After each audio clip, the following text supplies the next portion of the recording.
Imagine. Wonderful. Yes, so, let me introduce you to our audience. We are talking with Laurice Nemetz. You're an expert in anatomy trains, which is a system of understanding of the anatomy via fascia and slings. And you're also a certified Pilates teacher and a Yes. yoga certified teacher and movement specialist. So I would like you to tell us a little bit about how you first encountered this world of fascia. How did you got involved into it? Oh, that's a good question. That goes back a little bit too. I actually, too, in my background, am a dance movement therapist, and I still practice that. That's under licensed psychotherapy, and that's actually kind of what wove me into this whole world of anatomy.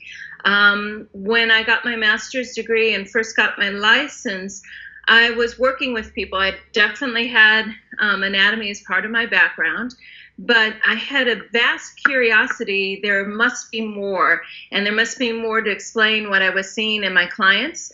I was, this was 25 years back when I additionally got my Pilates certification and yoga. And I wanted to know more. I had a really big interest in needing to know more than just the muscle names and bone names, which I'd memorized. So I think I was lucky around that time. I found too, kind of early on in my switch over into the anatomy world, I found Tom Meyer's first edition of Anatomy Trains, and it spoke to me because it was all about connection. And that's a lot of what we do in the movement world, is actually look at the relationships between things and looking at things as a sense of wholism. So for me, that just really clicked together a lot of different things, dove into that work.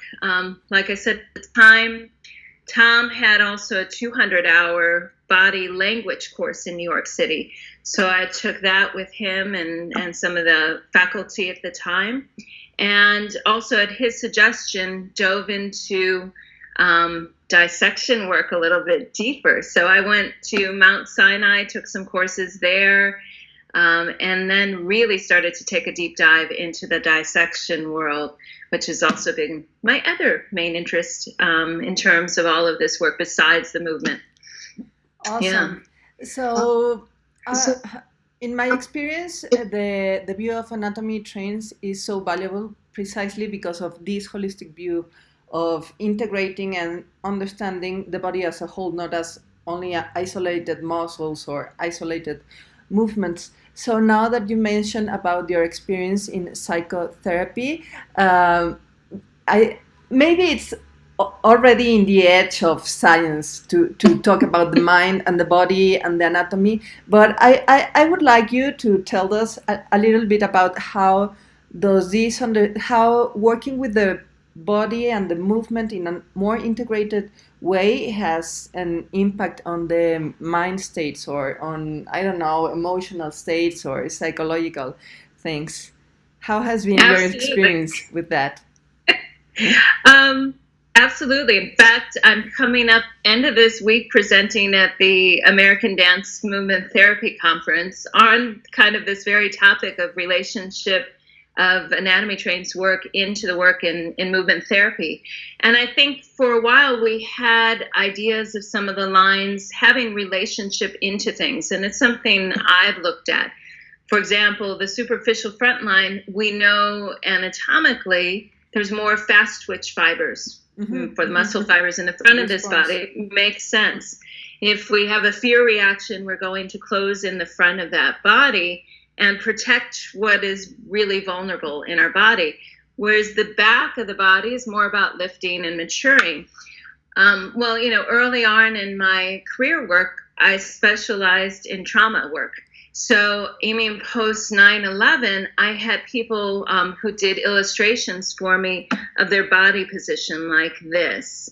They, drew it so clearly of this collapse of what we now kind of call the superficial front line, that it's very, very striking to me, to then make some of those associations, what we can make hypothetical applications. Or for the superficial back line, I worked also a number of years with kids with autism, which we know are toe walkers. That toe walking, they come up. And if you think about it, of course, that's going to tighten that whole back myofascial chain. And used to be, movement therapy, it would be like, well, you taught them how to stomp or ground.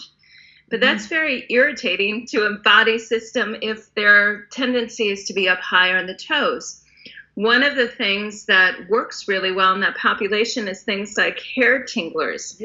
And if you think about it, that's the connection of scalp fascia, epicranial fascia, all the way down through that back line. Fascia. So, I'm putting out there some of those thought processes. Maybe there really is a connection, just like we work now in Pilates and yoga, somewhere up or down those related chains and lines. Maybe we can do the same psychologically for some of our populations. We've looked at it in different ways, historically through Laban movement analysis, which has some, he was the same time period as Buckminster Fuller, which I always find fascinating. So there's some looking at, so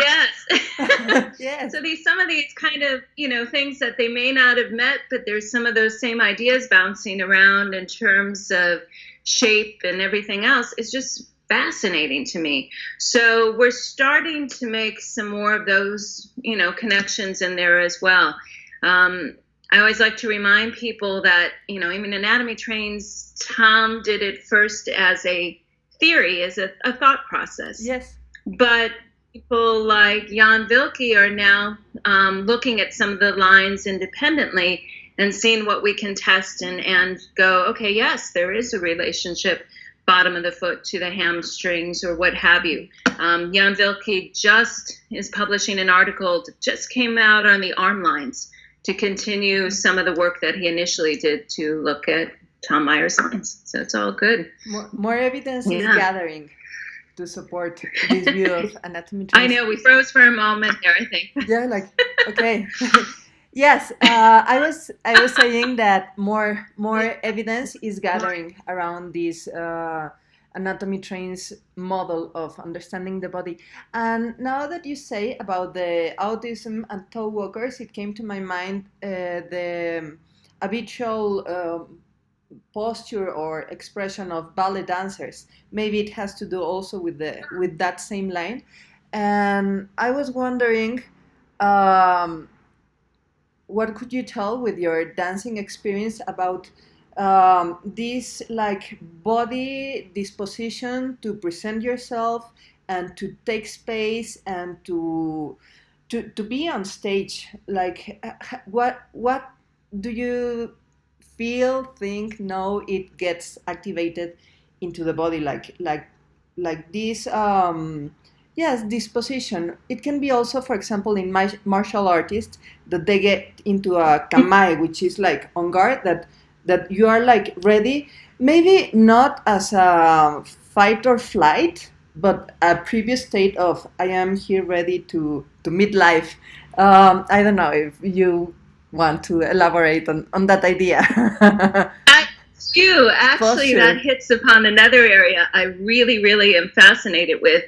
And, in psychology, we talk about, individual kind of ego, but also a larger cultural manifestation of a process. And I think this is the case too, in body movement and architecture. So we all know too, there's different cultures whose sense of body space, what their comfort level is of closeness or distance, is very different from another culture. You mentioned ballet dancing. Well, think of the cultures that put that as a high ideal. That's also Gothic architecture, and that sort of sense of soaring space. So I think, our whole culture, whether or not we realize it, sometimes, the buildings we design are a reflection of a cultural aesthetic of space. Yes. And that can also in turn impact us again. I'm always interested in things like how cities design space for the people that live in them. So is there gathering spots? Is it very, what is done to help reflect that? Or again, what is in a culture some of the ideals for movement practices? And I think that can reflect back on the lines. And to say, just like people in psychology, we have movement preferences. We all do as individuals. We're not all going to look identical, but what we want to be able to do is be able to access some of those different qualities if we need to. And that's fascinating to me too. Can we access different things where we need to, in a time of stress or whatever it is? There was a guy named Alan Lomax, who I'm also always fascinated with. You might have heard of. Yeah. He did the Smithsonian Folkway recordings. He's mostly known in music, but he also did this project of movement qualities, choreometrics, with actually a group of 2 other dance movement therapists and PTs. And they looked at cultural forms of movement. In the mountains, do they need high stepping folk dances and those sorts of things? And I think that, can reflect on the anatomy trains lines where certain qualities, for certain cultures actually do make sense to practice in a different way, based on your geography. And that's all good and fine. A lot of folk dances practice fascial resiliency really well. They're simple, yes, but they're repetitive, and they, utilize the lateral line, which to me is very social. I find that fascinating. That crosses all cultures fairly well. Awesome. Yeah. Awesome. How do you feel that your body has changed since you are using these anatomy trains view? Like, how is your posture, your movement? What has how does this mental clarity of how your body works have had an effect on you? That's a really good question. Good questions. I try to be more conscientious too. I'm what Tom would refer to as a temple dancer type quality. My thumb easily touches my forearm, and I tend towards more mobility in my movement. So sometimes too, I look towards actually more strengthening in my movement qualities and training and cross working into different actions to keep my own body healthy. I also love to kayak, and I've done kayak guiding too for a while. You may have seen some of the pictures. And that involves hauling, heavy kayaks or carrying them and doing all of that. And my tendency was always towards the very mobile movement, especially yoga was my main movement modality, or modern dance for a very long time. And so I think all of this learning has made me much more aware of the necessity to move with different vectors of movement, different loads of movement, all of that.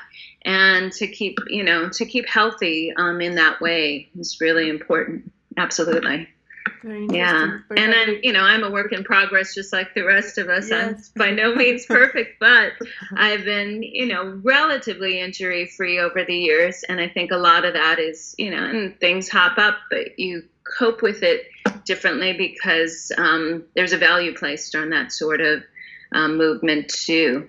Try to get outside every day and take a walk. It's really important. Yeah, like the basic movement.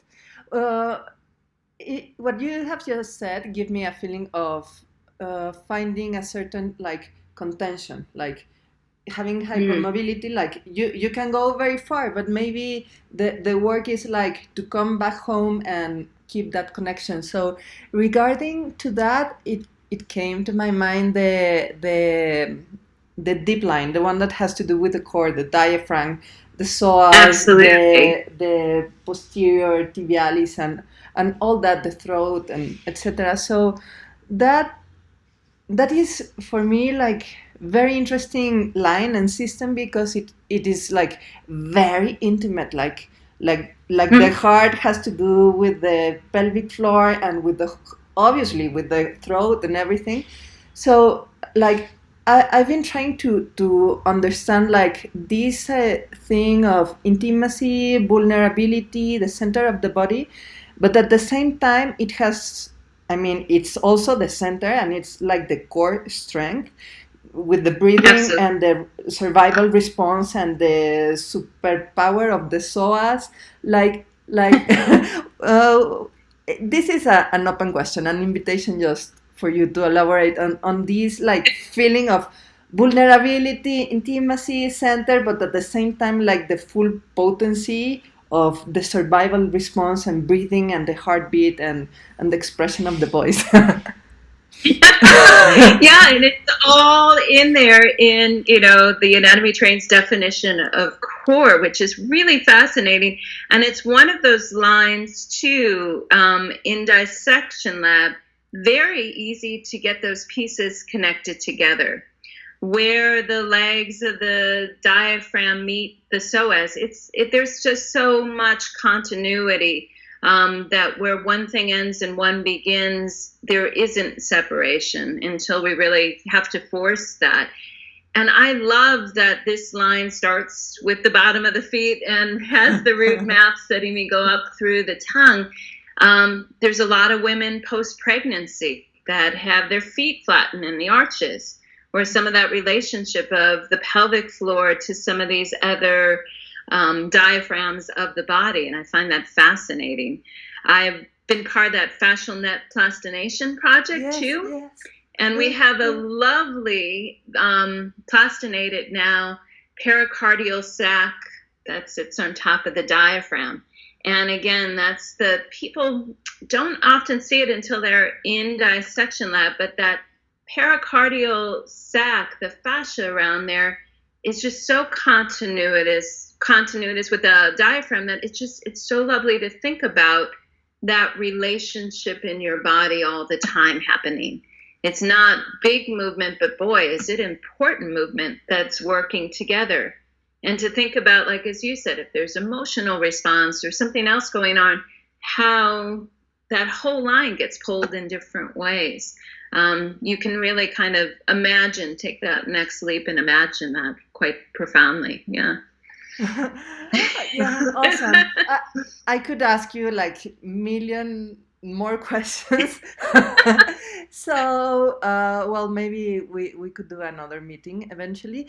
But just to wrap up this amazing interview and experience, I just would like you to share with our audience like one simple exercise or one simple way to experience the fascia connection. Ooh. Well, geez, that's a really interesting one. Maybe not that simple, but a way to feel like, oh, this is fascia, this is one line, this is connection. One connection, yeah. And it's actually really interesting because a lot of people, I mean, from Tom's book, know kind of the exercise of rolling tennis ball or racquetball underneath your foot, under the plantar fascia, yes, and it affecting that forward fold up and down the line. That's a real easy one, although I have to say we don't exactly know what mechanism is working the best here. Is it the fascial release or is it a neuromuscular response that's happening at this time? But some of the work Jan Wilke's done as well has shown, again, even moving the ankle dorsiplantar flexion, affecting the hamstrings. So, for example, just very simply, in a lot of my yoga classes, we start off class with the toes tucked under and sitting back on the heels. And if somebody has knee problems, just toes up towards the ceiling right in front of them, pointing back and forth as a way of moving this part of the line. And seeing, again, we oftentimes find there's that strong connection with very little effort. I think I'm 50 this past year, and as always, even in life, I like to do more with less effort so I can keep going with lots of things. whether it's paddling or yoga or anything else. So I'm always interested in, like you said, something very simple that gets a lot of result. So that I can do all the other fun things that I like to do. Yes, yes. So you mean something simple like that? Yeah. Yeah. I take for us this keyword, like do more with less effort, because it's strategical. It's like understanding the connections within yourself and using them to sustain your living, walking, moving, dancing, living. I am so happy, Laurie. I am so thankful for your generosity. Almost 25 minutes. Good. Yeah, this is wonderful, a luxury. Thank you, thank you so much. And please let us know how can our audience reach you. Like, do you have a website? Do you have a Facebook page? How can they contact you?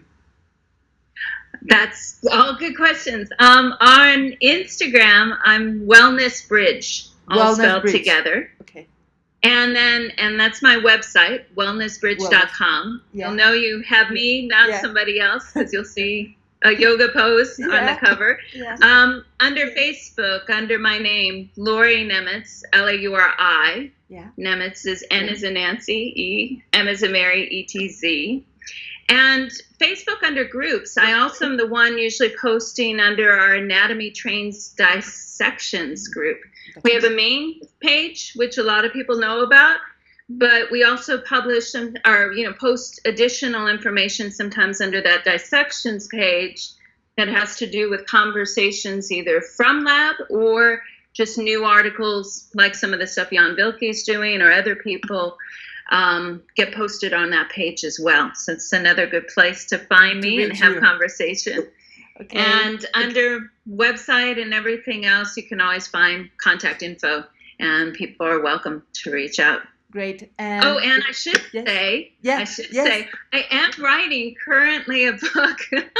I should make this mention too. Yes. On anatomy trains with movement. We're working on the title because there's other people right now, like Karen Gutner and AP, who are in our family of anatomy trains, who are also working on books. But my book is going to also hit a little bit upon some of the things for the dance movement therapist and cross professionals, everybody from personal training world to yoga Pilates, kind of as a interweave, being able to discuss and talk to each other. And it will be geared a little bit towards the university students. So that will be getting published under Handspring Publishing, fantastic publisher.